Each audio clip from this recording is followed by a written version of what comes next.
Namaskar to all of you. Again, I am coming back to my channel, Asit Government Rule Guru. So today I will discuss, that 24th May 2023, central board of direct taxes एक gazette notification दिया है, जिसमें जो leave encashment for non government salaried employees क्या जो leave encashment है उसको बढ़ा दिया गया है। ठीक है, इसके ऊपर एक अमेंडमेंट है और एक अमेंडमेंट आया था 15th मई में। उसमें था चाइल्ड अडॉप्शन लीव और paternity leave for child adoption, इसमें भी कुछ अमेंडमेंट आया था। तो दोनों अमेंडमेंट को आज डिस्कस करेंगे। ठीक है, so my friends, please subscribe my channel, like my channel and share my channel so that you can get notification for my upcoming videos. So I do not want to waste more time. First of all, I want to discuss increased limit for tax exemption on leave encashment for non-government salaried employees. Notification date दिया है, notification number it is 31/2023 dated 24th May 2023। ये भी publish हुआ है egazette.nic.in में। तो जो non government salaried employees है, उनका रिटायरमेंट के टाइम में उनका जो लीव है उसका एनकैशमेंट होता है और जो अनयूटिलाइज लीव है उसका एनकैशमेंट होता है। और वो जो उसके ऊपर टैक्स लगता था, बेसिकली पहले 3 लाख के ऊपर टैक्स एग्जेम्पशन था और अभी वो बढ़कर 25 लाख हो चुका है, मगर only for non government salaried employees के लिए है, गवर्नमेंट एम्प्लॉइज के लिए नहीं है। ये पूरा डिस्कस करेंगे। 24 मई 2023 में ये नोटिफिकेशन आया है। ठीक है, first you see the notification. It is Government of India, Ministry of Finance, Department of Revenue, Central Board of Direct Taxes, New Delhi, 25th May 2023 press release हुआ था। तो इसमें increased limit for tax exemption on leave encashment for non government, इसको आपको याद रखना है, for non government salaried employees notified. तो इसमें गवर्नमेंट एम्प्लॉइज के लिए, जो सेंट्रल गवर्नमेंट और स्टेट गवर्नमेंट एम्प्लॉइज के लिए नहीं है, ये नॉन गवर्नमेंट सैलरीड एम्प्लॉइज के लिए है। ठीक है, उनका जो अनयूटिलाइज्ड लीव था, उनका जब रिटायरमेंट होता है वो उसको एनकैश करेंगे। और पहले एक्चुअली 3 लाख तक एक्चुअली टैक्स एग्जेम्पशन था, अभी वो बढ़कर 25 लाख हुआ है। तो इसमें कोई खुशी की बात नहीं है गवर्नमेंट एम्प्लॉइज के लिए, only non government salaried employees के लिए एक खुशी का खबर है। ठीक है, उसमें कंफ्यूजन आपको नहीं होना चाहिए, क्योंकि गवर्नमेंट एम्प्लॉइज के लिए पहले ये ऑलरेडी एग्जेम्पशन था, टोटल एग्जेम्पशन है। रिटायरमेंट के टाइम में रूल है कि हम 300 मैक्सिमम 300 ईएल और एचपीएल को हम एनकैश कर सकते हैं। आप जानते हो मैक्सिमम 300 ईएल, यदि मैक्सिमम ईएल में शॉर्टेज होता है तो एचपीएल में कब किया जाएगा। जैसे आपका 250 ईएल है और एचपीएल सपोज 100 है, तो 250 ईएल और यहां से 50 एचपीएल, ऐसे 300 कैलकुलेट होता है।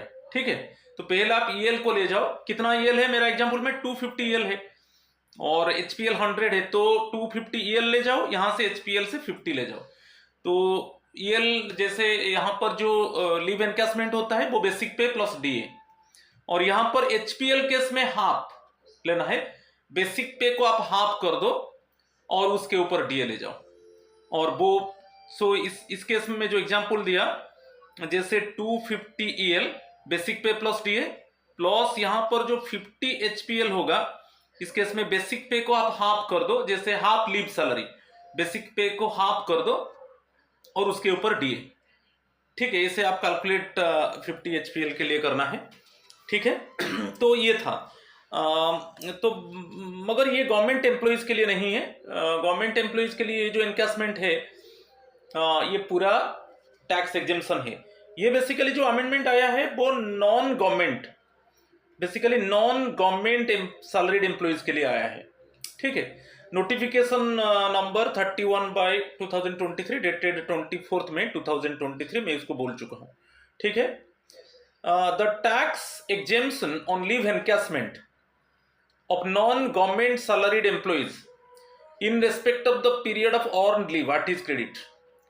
Okay, in respect of the period of earned leave what is credit at the time of retirement। तो उनका जो नॉन गवर्नमेंट सैलरीड एम्प्लॉयज है, जब उनका रिटायरमेंट होता है तो उनका जितना ईएल अनयूटिलाइज है तो उसका लीव एनकैशमेंट होगा। ठीक है, ये जो ऑप्शन है हमारा गवर्नमेंट एम्प्लॉयज के लिए, आप देखिए under section 10AA and sub division I में था। ये गवर्नमेंट एम्प्लॉयज के लिए ये जो सेक्शन था, इसमें हमारा जो लीव एनकैशमेंट होता था वो पूरा टैक्स एग्जेम्पशन है। मगर यहाँ पे जो नॉन गवर्नमेंट सैलरीड एम्प्लॉयज के लिए अंडर सेक्शन 10AA और सब डिविजन II यहाँ पर आ जाता है। इसमें उनका जो टैक्स एग्जेम्पशन था वो 3 लाख था, अभी वो बढ़कर 25 लाख हो गया। आपको कंफ्यूजन होने का जरूरत नहीं है। गवर्नमेंट एम्प्लॉयज के लिए वो अंडर सेक्शन 10A में है, तो फर्स्ट सब डिविजन में था, जिसमें क्लियरली मेंशन है जो लीव एनकैशमेंट होगा वो पूरा टैक्स एग्जेम्पशन होगा ओनली गवर्नमेंट एम्प्लॉयज के लिए। Okay, central government and state government employees के लिए। जो नॉन गवर्नमेंट सैलरीड एम्प्लॉयज है उनके लिए under section 10A sub division II में क्लियरली मेंशन है, पहले था उनको जितना लीव एनकैशमेंट मिल रहा था उसका 3 लाख एग्जेम्पशन हो रहा था, मगर अभी वो बढ़कर 25 लाख हो गया। ठीक है, और बेसिकली आपको एनकैशमेंट में ईएल लेना है। जैसे अभी मैं आपको बताया था गवर्नमेंट एम्प्लॉयज के लिए मैक्सिमम 300 ईएल का लीव एनकैशमेंट होता है। जैसे suppose for example government employees के लिए और एक बार बता देता हूँ, 240 ईएल है सुपर एनुएशन रिटायरमेंट के टाइम में, और आपके पास 120 एचपीएल है। तो इस केस में 240 ईएल प्लस 60 एचपीएल, तो आपको कैसे लेना है, 250 ईएल लेना है प्लस 60 एचपीएल, तो ऐसे आपको 300 होना है। तो जब ईएल शॉर्टेज होता है उसको एचपीएल में कब किया जाएगा, मगर ईएल यहां पर जो कैलकुलेट होता है बेसिक पे प्लस डीए, तो पूरा ईएल केस में बेसिक 240 डेज का आपको कैलकुलेट करना है। Okay, it is divide by 30 कर दो, इंटू 240 कर दो, ये ईएल के लिए मिल गया। ओके, एक दिन के लिए है, बेसिक पे प्लस डी है, तो डिवाइड बाय 30 करना है, 1 डे हो गया तो 240 ईएल है। समझ में आ रहा है। मगर एचपीएल के लिए आप बेसिक पे को हाफ कर दो, तो यहां पर देखिए एचपीएल के लिए आप बेसिक पे को हाफ कर दो, तो इसके ऊपर डीए, जो हाफ को बेसिक पे के ऊपर डीए डिवाइडेड बाय 30 कर दो और इंटू कर दो, कितना है यहां पर 60, तो हाफ लीव सैलरी जैसे कैलकुलेट होता है। तो जितना लीव एनकैशमेंट है वो under section 10AA sub division I में पूरा एग्जेम्पशन होता था, ये बेसिकली गवर्नमेंट एम्प्लॉयज के लिए। मगर ये जो अमेंडमेंट आया है only simply non government salaried employees के लिए आया है। तो उनका सेक्शन क्या है, उनका सेक्शन ये है under section 10AA sub division II। इसमें क्लियरली मेंशन है कि जो उनको जो लीव जो उनका सुपरएनुएशन टाइम में, रिटायरमेंट टाइम में उनका जितना ईएल बचा है तो उसके ऊपर उनको लीव एनकैशमेंट मिलेगा। और पहले वो 3 लाख एग्जेम्पशन था, अभी वो बढ़कर कितना हो गया, 25 लाख हो गया। पहले 3 लाख के ऊपर एग्जेम्पशन था। ठीक है, सपोज उनको लीव एनकैशमेंट 5 लाख मिलता था तो 3 लाख के ऊपर टैक्स नहीं लगेगा, इसमें 2 लाख के ऊपर टैक्स लगता था, और अभी वो बढ़कर कितना हो गया, 25 लाख हो गया। तो सेक्शन समझ में आ गया। ये जो II सेक्शन है ये नॉन गवर्नमेंट एम्प्लॉयज के लिए है। ठीक है, नॉन गवर्नमेंट सैलरीड एम्प्लॉयज के लिए है, वही मेंशन है। तो पहले उनके लिए कितना टैक्स एग्जेम्पशन था, उनका जो टैक्स एग्जेम्पशन था पहले 3 लाख था, जो लीव एनकैशमेंट मिल रहा था 3 लाख के ऊपर टैक्स एग्जेम्पशन था, मगर अभी वो बढ़कर कितना हो गया, 25 लाख हो गया। तो ये दिया है in pursuance to the proposal in the budget speech 2023 by the Honorable Finance Minister, the central government has notified the increased limit for tax exemption. इसको ध्यान दीजिए, on leave encashment, on retirement, okay, or otherwise non-government salaried employees to ₹25 lakh with effect कब से होगा? 1 अप्रैल 2023 से। पहले तो ये नॉन गवर्नमेंट एम्प्लॉइज के लिए है, उनका रिटायरमेंट के टाइम में जितना ईएल बचा होगा उसका लीव एनकैशमेंट उनको मिलेगा। पहले जो लीव एनकैशमेंट में जो उनको मिलता था ओनली 3 लाख के ऊपर टैक्स एग्जेम्पशन था, अभी 25 लाख के ऊपर टैक्स एग्जेम्पशन है वो बढ़कर, और ये जो इफेक्ट होगा 1 अप्रैल 2023 से। और इस केस में जो aggregate amount exempt from income tax under section, suppose कुछ एग्रीगेट अमाउंट उनको मिलता था डिफरेंट एम्प्लॉयर से, मगर एग्रीगेट अमाउंट उनको मिलेगा, कोई प्रॉब्लम नहीं डिफरेंट एम्प्लॉयर से, मगर क्योंकि वो जॉब चेंज किया है तो डिफरेंट एम्प्लॉयर से उनको भी मिलेगा। सपोज ईएल एनकैश होगा, मगर मैक्सिमम कितना होगा? वही 25 लाख होगा। ठीक है, the aggregate amount exempt from income tax under section, same section है 10(10A)(II) of the act shall not exceed the limit of ₹25 lakh. Okay, where any such payments are received by a non-government employee from more than one employer in the same previous year. यदि उनको more than one employer से मिला है, suppose it means उनका EL suppose different employer के पास suppose उनका EL बचा था तो इनकैश होगा, तो एग्रीगेट में आपको याद रखना है वो 25 लाख से ज्यादा नहीं होगा। पहले जो टैक्स एग्जेम्पशन था ओनली 3 लाख के ऊपर था। ठीक है, तो further the amount exempt from income tax under section 10(10A)(II) of the act shall not exceed the limit of ₹25 lakh as reduced by the tax exemption already allowed in the total income of the employee under section this one of any previous year or years. previous years में यदि वही कुछ leave encashment के ऊपर आपको छूट मिला है तो बेसिकली उसको आप काउंट मत करो। जो भी ईएल के ऊपर ऑन लीव के ऊपर लीव एनकैशमेंट मिला है तो उसको हम यहाँ पर अभी ऐड नहीं करेंगे। ठीक है, तो उसको रिड्यूस करके हम कैलकुलेट करेंगे, मगर एग्रीगेटली जो लीव एनकैशमेंट के ऊपर basically up to 25 lakh tax exemption है, टैक्स उसके ऊपर नहीं लगेगा। पहले एक्चुअली कितना था? 3 लाख के ऊपर टैक्स एग्जेम्पशन था। ये ओनली नॉन गवर्नमेंट एम्प्लॉइज के लिए है। अभी मैं बता देता हूं, देखिए यहां पर क्लियरली ये टेबल में देख लीजिए, दोनों का दिया है, गवर्नमेंट एम्प्लॉइज और नॉन गवर्नमेंट एम्प्लॉइज के लिए। तो गवर्नमेंट एम्प्लॉइज का सेक्शन में बता दिया, सब डिविजन आई, sub division II under section 10(10A) सब division I for government employees और II for non government employees. The period of service में, आप सर्विस में हो, आप जानते हो जब आप एलटीसी लेते थे गवर्नमेंट एम्प्लॉइज के लिए, एलटीसी लोगे तो आपको अप टू 10 ईएल आप एनकैश कर सकते हो। ओके, एलटीसी केस में लीव ट्रैवल कंसेशन जब ले रहे हो अप टू 10 ईएल आप एनकैश कर सकते हो, मगर आपका जो 30 ईएल रहना चाहिए आपका खाते में। अप टू 10 ईएल आप एनकैश करोगे, एनकैश करने के बाद आपका कितना बचना चाहिए? 30 ईएल आपका खाते में रहना चाहिए। ठीक है, और पूरा ड्यूरिंग पूरा सर्विस में आप 10 ईएल को आप एनकैश कर सकते हो, सॉरी 60 ईएल को आप एनकैश कर सकते हो। नहीं कि ये तो हम जानते थे, ये गवर्नमेंट एम्प्लॉइज के लिए। तो ये ड्यूरिंग सर्विस भी हम ईएल को एनकैश कर सकते हैं एलटीसी टाइम में, लीव ट्रैवल कंसेशन टाइम में। एक बार अप टू 10 ईएल हम एनकैश करेंगे, मगर हमारा खाते में कितना होना चाहिए बैलेंस? 30 ईएल होना चाहिए, और पूरा एंटायर सर्विस में हम 60 ईएल को एनकैश कर सकते हैं एलटीसी टाइम में। तो ये जो एलटीसी टाइम में जो हमको ईएल को हम एनकैश करते हैं वो फुल्ली टैक्सेबल है, वो सैलरी में इंक्लूड होगा। समझ में आ रहा है कि नहीं? वो सैलरी में इंक्लूड होगा, वो टैक्सेबल होगा। वैसे ही नॉन गवर्नमेंट एम्प्लॉइज के लिए वैसे ही फुल्ली टैक्सेबल होगा। यदि सर्विस पीरियड में वो ईएल को एनकैश करते हैं तो वो पूरा टैक्सेबल होगा, उसके ऊपर पूरा टैक्स लगेगा। अभी आ गया देखो रिटायरमेंट का आ गया, at the time of retirement और सेपरेशन मीन सपोज यहां पर आपको रेजिग्नेशन देना है।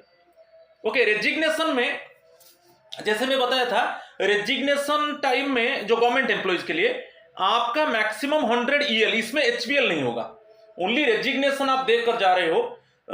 सपोज आपका सर्विस कैरी फॉरवर्ड नहीं हो रहा है, जैसे ऑटोनोमस टू डायरेक्ट डिपार्टमेंट आप जा रहे हो, वहां पर सर्विस कैरी फॉरवर्ड नहीं होगा, तो इस केस में आप टेक्निकल डेजिग्नेशन देकर जा रहे हो तो वहां पर मैक्सिमम 150 ईएल को आप एनकैश कर सकते हो। 150 ईएल को आप एनकैश कर सकते हो, उसमें एचपीएल एनकैश नहीं होगा।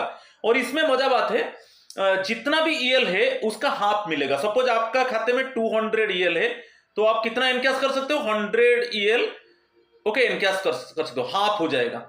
कब मैं बताया, जब आप रेजिग्नेशन देकर जा रहे हो, टेक्निकल रेजिग्नेशन। ओके, आप सपोज आप टेक्निकल रेजिग्नेशन दे रहे हो और आपका सर्विस कैरी फॉरवर्ड नहीं हो रहा है, ठीक है। जैसे ऑटोनोमस से आप डायरेक्ट जा रहे हो, वहां पर आपका सर्विस कैरी फॉरवर्ड नहीं हो रहा है, तो उस केस में सपोज आपका खाते में 200 ईएल है तो उसका हाफ कर दो, 100 ईएल इनकैश होगा। इससे मैक्सिमम 150 ईएल इनकैश होता है रेजिग्नेशन टाइम में। तो जो भी लीव एनकैशमेंट होगा वो फुल्ली एग्जेम्प्ट होगा। तो यहां पर वही दे दिया, ओनली टर्मिनेशन को छोड़ दो, टर्मिनेशन को छोड़ दो, other than on account of termination. तो रिटायरमेंट और रेजिग्नेशन, इस केस में जो लीव एनकैशमेंट होगा फुल्ली एग्जेम्प्ट होगा। मगर उनके लिए क्या है, जो नॉन गवर्नमेंट एम्प्लॉइज के लिए पहले जितना लीव एनकैशमेंट उनको मिलता था वो 3 लाख के ऊपर टैक्स एग्जेम्पशन था, अभी वो बढ़कर 25 लाख, यही अमेंडमेंट हो गया। इसी पार्ट में अमेंडमेंट आ गया, ठीक है। पहले कितना था, 3 लाख के ऊपर टैक्स एग्जेम्पशन था, अभी वो बढ़कर 25 लाख हो गया, ठीक है। और टर्मिनेशन हो जाता है, गवर्नमेंट सपोज जॉब में आपका टर्मिनेशन हो जाता है। और टर्मिनेशन केस में जो भी आपको आपका ईएल इनकैश होगा, सपोज रूल के हिसाब से, जैसे रिमूवल डिसमिसल, इस केस में एक्चुअली आपका ईएल को एनकैश नहीं किया जाएगा, लीव एनकैशमेंट नहीं होगा। और टर्मिनेशन केस में suppose according to the order आपका ईएल को एनकैश किया जाएगा तो वो फुली टैक्सेबल होगा, वैसे ही नॉन गवर्नमेंट एम्प्लॉइज के लिए। मैं जहां पर राउंड घुमाया वो एक्चुअली अमेंडमेंट हुआ है। तो हमारे लिए तो गवर्नमेंट एम्प्लॉइज के लिए तो पहले रिटायरमेंट टाइम में और रेजिग्नेशन टाइम में आपको जो लीव एनकैशमेंट मिलता था वो तो फुल्ली इट मींस एग्जेम्प्टेड था, उसके ऊपर टैक्स नहीं लगता था। और नॉन गवर्नमेंट एम्प्लॉइज के लिए क्या था, जो लीव एनकैशमेंट मिलता था 3 लाख के ऊपर टैक्स एग्जेम्पशन था, मगर अभी वो बढ़कर 25 लाख हो गया। मगर ड्यूरिंग सर्विस आपका लीव एनकैशमेंट होता है, थोड़ा मैं समझाया, उसमें जितना लीव एनकैशमेंट में आपको कैश मिलेगा, आपको अमाउंट मिलेगा, उसके ऊपर आप फुल्ली टैक्स लगेगा ड्यूरिंग सर्विस में। ड्यूरिंग सर्विस में बताया, ड्यूरिंग सर्विस में जैसे एलटीसी केस में मैं बताया क्लियरली। और आपको मजा बात है, रेजिग्नेशन केस में आपका सर्विस कैरी फॉरवर्ड नहीं हो रहा है। मैं एक एग्जांपल दिया, कैरी फॉरवर्ड गवर्नमेंट एम्प्लॉइज के लिए आपका सर्विस कैरी फॉरवर्ड नहीं हो रहा है तो वहां पर क्या होगा, जितना ईएल ओनली, एचपीएल वहां पर नहीं होगा, क्योंकि रिटायरमेंट के टाइम में आपका मैक्सिमम 300 ईएल, इतना ईएल नहीं है तो जितना ईएल है प्लस एचपीएल।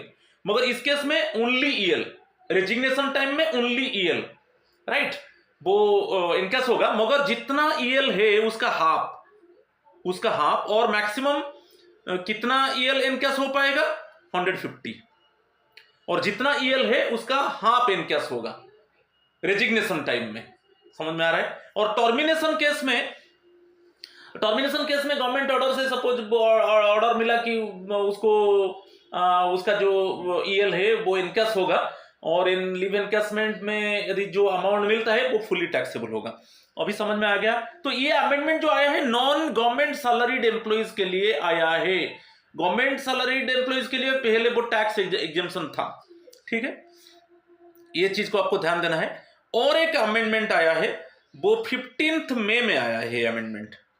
ये जो आया है central civil services leave amendment rules 2023, क्योंकि 15 मई में 2 रूल्स के ऊपर आया है। एक रूल 43AA है जो paternity leave for child adoption, और एक है rule 43B child adoption leave. ये रूल दोनों में अमेंडमेंट आया है, एक paternity leave for child adoption और रूल 43B में चाइल्ड अडॉप्शन लीव में आया है 15 मई 2023 में, राइट। इसमें अमेंडमेंट आया है, इसको भी हम डिस्कस कर लेंगे। देखिए वही दिया है, ministry of personnel public grievances and pensions, department of personnel and training notification, new Delhi the 15 May 2023, ठीक है। और यहां पर दे दिया, in exercise of the powers conferred by the provision to article 309, okay, read with clause 5 of article 148 of the constitution and after consultation with the comptroller and auditor general of India, in relation to the person serving in the Indian Audit and Accounts Department, the Honorable President hereby makes the following rules further to amend the Central Civil Services Leave Rules 1972. पहले तो ये ministry of personnel, public grievances and pensions department और personal and training notification, ये जो है ये notification को आपको याद रखना है। यहाँ पर आर्टिकल्स देखिए, तो कॉमन होता है जब भी गेजेट आता है, आर्टिकल 309 और clause 5 of article 148। Okay, consultation with controller and CAG, जो controller and auditor general of India, ये थोड़ा एक दो को सपोज कुछ गेजेट नोटिफिकेशन के ऊपर भी क्वेश्चन आपको आ सकता है। तो इस केस में हम देखेंगे अभी मैं बताया दो चीज के ऊपर आया है। आप जानते हो जो रूल बेसिकली 43 बेसिकली इसके ऊपर हम डिस्कस करेंगे। 43 जो है वो मैटरनिटी लीव है, इसको थोड़ा बता देता हूं।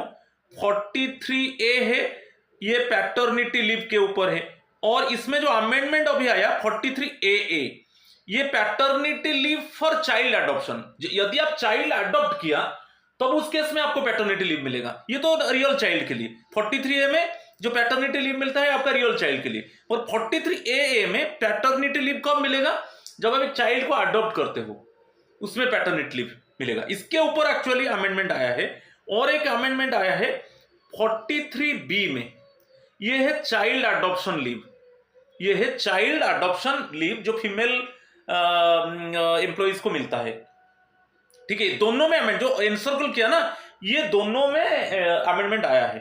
43A ये paternity leave for child adoption, और 43B में चाइल्ड अडॉप्शन लीव, ये दोनों में आया है। अच्छा चलो हम डिस्कस करते हैं। अभी देखिए यहां पर दे दिया ये रूल 43AA इन सब रूल 1। पहले क्या था मैं थोड़ा आइडिया दे देता हूं। ये जो paternity leave for child adoption, first one यही है, paternity leave for child adoption. ठीक है, ये जो है ये रूल 43AA में, CCS leave rules 1972 rule 43AA में है। तो यहां पर जो चाइल्ड को अडॉप्ट कर रहे हो उसका एज लेस देन 1 ईयर होना चाहिए। और ये जो बेसिकली आपका इस केस में कंडीशन क्या है, less than 2 surviving child condition है। आपके पास क्या है, लेस देन 2 सर्वाइव चाइल्ड है, ये बहुत इंपॉर्टेंट कंडीशन है। लेस देन, यहां पर जो बच्चा को आप अडॉप्ट कर रहे हो वो सेकेंड चाइल्ड होना चाहिए। तो इसमें कंडीशन है कि less than two survive child. समझ में आ रहा है, लेस देन 2 सर्वाइव चाइल्ड एक कंडीशन है, और जो चाइल्ड को आप अडॉप्ट कर रहे हो लेस देन 1 ईयर है। और उसमें पहले क्या था, जब आप लेस देन 1 ईयर चाइल्ड को अडॉप्ट करते हो, जिस डेट में अडॉप्ट किया, तो इमीडिएटली आपको पैटर्निटी लीव 6 मंथ्स के अंदर, जिस डेट में आप अडॉप्ट किया उससे आप 6 मंथ्स काउंट कर लो। 6 मंथ्स के अंदर आपको 15 डेज पैटर्निटी लीव लेना है। मगर अभी थोड़ा रूल चेंज कर दिया। अभी देखिए जो चेंज क्या किया, पहले ये सेंटेंस नहीं था, on accepting a child in pre adoption foster care और ऑन वैलिड अडॉप्शन, ये दे दिया, ये इसको ऐड कर दिया गया, प्री अडॉप्शन फॉस्टर केयर। पहले ये नहीं था, यही अमेंडमेंट हुआ, इसको ऐड कर दिया गया। तो इसमें क्या है, आप एक बच्चा को सपोज केयर कर रहे हो, अभी उसको वैलिड अडॉप्शन नहीं किया, उसका लालन पालन आप कर रहे हो, भरण पोषण अभी कर रहे हो, अभी उसको वैलिड अडॉप्शन नहीं किया। मगर अभी रूल क्या दिया, क्या ऐड किया, यदि वंस आप उसका केयर स्टार्ट किया, अभी अडॉप्ट नहीं किया मगर उसका केयर देखभाल किया, शुरू कर दिया, तो जिस डेट में आप देखभाल शुरू करोगे उसी से 6 मंथ्स के अंदर आपको 15 डेज पैटर्निटी पीएल जो पैटर्निटी लीव लेना है। तो अभी जो पहले क्या हो रहा था, तो दोनों आप काउंट कर लो, प्री अडॉप्शन फॉस्टर केयर और ऑन वैलिड अडॉप्शन। समझ में आ रही है, पहले तो वैलिड अडॉप्शन था मगर अभी प्री अडॉप्शन फॉस्टर केयर कर दिया। जो लेस देन 1 ईयर चाइल्ड, तो पहले तो कंडीशन में बताया आपका लेस देन 2 सर्वाइविंग चाइल्ड होना चाहिए, और जो चाइल्ड को अडॉप्ट करोगे उसका एज कितना है, लेस देन 1 ईयर। उसको वैलिड अडॉप्ट नहीं किया मगर प्री अडॉप्शन फॉस्टर केयर किया, तो अडॉप्शन के पहले आप उसका लालन पालन किया, तो जिस डेट में आप करोगे उससे 6 मंथ के अंदर आपको 15 डेज पैटर्निटी लीव मिलेगा। और जैसे आपको डायरेक्टली अडॉप्ट कर देते हो तो जिस डेट में आप अडॉप्ट किया उसका 6 मंथ्स के अंदर आपको 15 डेज पैटर्निटी लीव मिलेगा। मगर इसमें और एक चीज बढ़िया ऐड किया, वो बोला यदि आप प्री अडॉप्शन फोस्टर केयर करते हो, उसका लालन पालन करते हो अडॉप्शन के पहले, और आप पैटर्निटी लीव ले लिया मगर उसके बाद इमीडिएटली वैलिड अडॉप्शन होना चाहिए। आप उसका लालन पालन किया, आपको जिस डेट में आप लालन पालन शुरू कर दिया उसका 6 मंथ्स के अंदर आपको पैटर्निटी लीव मिलेगा 15 दिन का। मगर कंडीशन क्या है ना, pre adoption foster care okay must be followed with valid adoption. तो आप उसका केयर देखभाल किया, उसके बाद वैलिड अडॉप्शन होना चाहिए। सपोज आप देखभाल शुरू कर दिया और उसको बाद में अडॉप्ट नहीं किया तो आप जो पैटर्निटी लीव 15 डेज आप लिया था वो ऑटोमेटिकली क्या होगा, आपका जो लीव ड्यू है उससे डेबिट हो जाएगा, क्योंकि आप तो केयर किया मगर केयर के बाद आप उसको अडॉप्ट नहीं किया। तो केयर के बाद उसको अडॉप्ट करना है, अडॉप्ट नहीं करोगे तो आप जो 15 डेज पैटर्निटी लीव लिया था वो ऑटोमेटिकली आपका लीव जो ड्यू है, बेसिकली जो लीव आपका खाते में जो भी लीव है उससे डेबिट होगा। समझ में आ रहा है कि नहीं? तो ये आपको क्लियर होना चाहिए। ये एक अमेंडमेंट जो प्री अडॉप्शन फोस्टर केयर को वो ऐड किया। अभी ये बोल दिया कि जिस डेट से एक्चुअली जो लेस देन 1 ईयर चाइल्ड को अडॉप्ट किया, तो जिस दिन से जिस डेट से वो लालन पालन शुरू कर दिया उसी से 6 मंथ के अंदर उसको 15 डेज पैटर्निटी लीव मिलेगा।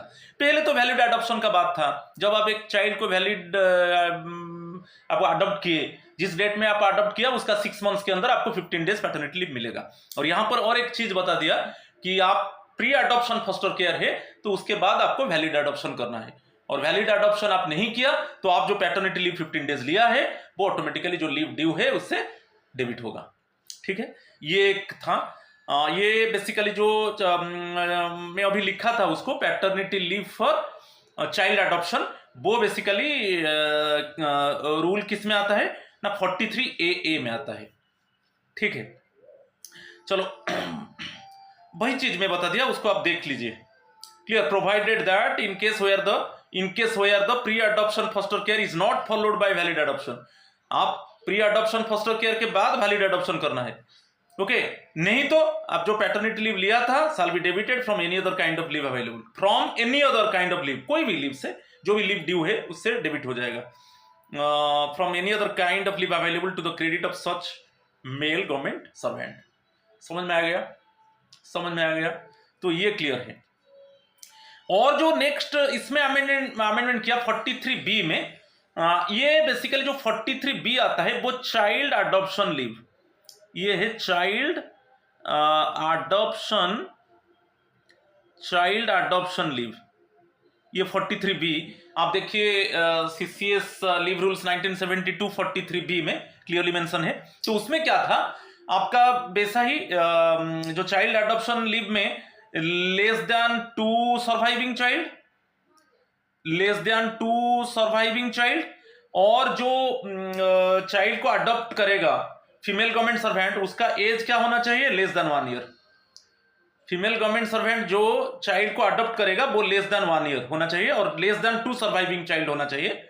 ठीक है, और इस केस में भी एक चीज वही ऐड कर दिया। पहले क्या था, जब आप फीमेल गवर्नमेंट सर्वेंट जब अडॉप्ट करता था तो इमीडिएटली उसको 180 डेज का चाइल्ड अडॉप्शन लीव मिलता था, नहीं कि जिस डेट में आप अडॉप्ट किया इमीडिएटली आपको 180 डेज चाइल्ड अडॉप्शन लीव मिलता था, नहीं कि अभी उसमें एक ऐड कर दिया वही चाइल्ड एक्सेप्टिंग ए चाइल्ड। देखिए, accepting a child in pre adoption foster care, माने अभी आप वैलिड अडॉप्ट नहीं किया, जो female government servant actually valid adopt नहीं किया, मगर वो क्या किया, उसका लालन पालन, उसका केयर किया, एक चाइल्ड को केयर किया मीन्स, तो जब उसका केयर स्टार्ट किया जिस डेट में, इमीडिएटली उसको 180 डेज का चाइल्ड अडॉप्शन लीव मिलेगा। और वैसे ही पहले तो वैलिड अडॉप्शन था, नहीं कि तो मैं अभी कंडीशन बताया, जो चाइल्ड को अडॉप्ट किया जाएगा उसका लेस देन 1 ईयर होना चाहिए, और जो फीमेल गवर्नमेंट सर्वेंट का लेस देन 2 सर्वाइविंग चाइल्ड होना चाहिए, सब बता दिया। मगर अभी ये ऐड किया प्री अडॉप्शन फोस्टर केयर। तो जिस डेट में आप एक बच्चा का लालन पालन शुरू कर दिया इमीडिएटली उसके बाद आपको 180 डेज चाइल्ड अडॉप्शन लीव मिलेगा। और यहां पर एक कंडीशन है कि ये जो प्री अडॉप्शन फॉस्टर केयर के बाद क्या होगा, चाइल्ड वैलिड अडॉप्शन होना चाहिए। प्री अडॉप्शन फॉस्टर केयर के बाद वैलिड अडॉप्शन होना चाहिए। आप समझ में आ रहे कि नहीं? और जैसे वैलिड अडॉप्शन तो हमारा चाइल्ड अडॉप्शन लीव आप देख लीजिए, वहां पर क्लियरली मेंशन था जब चाइल्ड को अडॉप्ट किया जाएगा, फीमेल गवर्नमेंट सर्वेंट जब चाइल्ड को अडॉप्ट करेगा इमीडिएटली उसको 180 डेज चाइल्ड अडॉप्शन लीव मिलेगा, नहीं? तो यही चीज वो ऐड कर दिया। और यहां पर भी वही लिख दिया कि pre adoption foster care provided that in case where the pre adoption foster care is not followed by valid adoption of the child. आप उसको लालन पालन किया मगर उसके बाद उसको वैलिड अडॉप्ट नहीं किया, तो आप जो भी लीव, जो 180 डेज चाइल्ड अडॉप्शन लीव जो फीमेल गवर्नमेंट सर्वेंट ने लिया था वो डेबिट किया जाएगा debited from any other kind of leave. तो इसमें दो कंडीशन है, पहले वैलिड अडॉप्शन था मगर अभी इसको ऐड कर दिया pre adoption foster care and it must be followed by valid adoption. और अभी जो 180 डेज आपको चाइल्ड अडॉप्शन लीव मिलेगा, आप जिस डेट में लालन पालन केयर उस बच्चा का केयर करोगे तो उसी डेट से आप आपको इमीडिएटली 180 डेज का चाइल्ड अडॉप्शन लीव मिलेगा। पहले क्या था ना, जब आप चाइल्ड को अडॉप्ट करते थे, जो फीमेल गवर्नमेंट सर्वेंट जब चाइल्ड को अडॉप्ट करता था इमीडिएटली उसको 180 डेज चाइल्ड अडॉप्शन लीव मिलता था, मगर अभी प्री अडॉप्शन फॉस्टर केयर आ गया और प्री अडॉप्शन फॉस्टर केयर को ऐड कर दिया गया और it must be followed by the valid adoption. यदि वैलिड अडॉप्शन नहीं हुआ, आप तो लालन पालन किया और लीव भी लिया, चाइल्ड अडॉप्शन लीव लिया, मगर उसके बाद में आप उसको वैलिडली अडॉप्ट नहीं किया, तो आपका कोई भी जो भी लीव बेसिकली ड्यू है उससे डेबिट हो जाएगा। The leave already availed shall be debited from other kind of leave available to the credit. जो भी आपका लीव क्रेडिट में है उससे क्या होगा, वो डेबिट होगा। तो ये अमेंडमेंट था दोनों को में, एक लीव एनकैशमेंट के ऊपर था जो नॉन गवर्नमेंट सैलरीड एम्प्लॉइज के लिए, और ये दोनों में paternity leave for child adoption और एक था चाइल्ड अडॉप्शन लीव। सो आज इतना ही है। थैंक यू एंड नमस्कार टू ऑल ऑफ यू।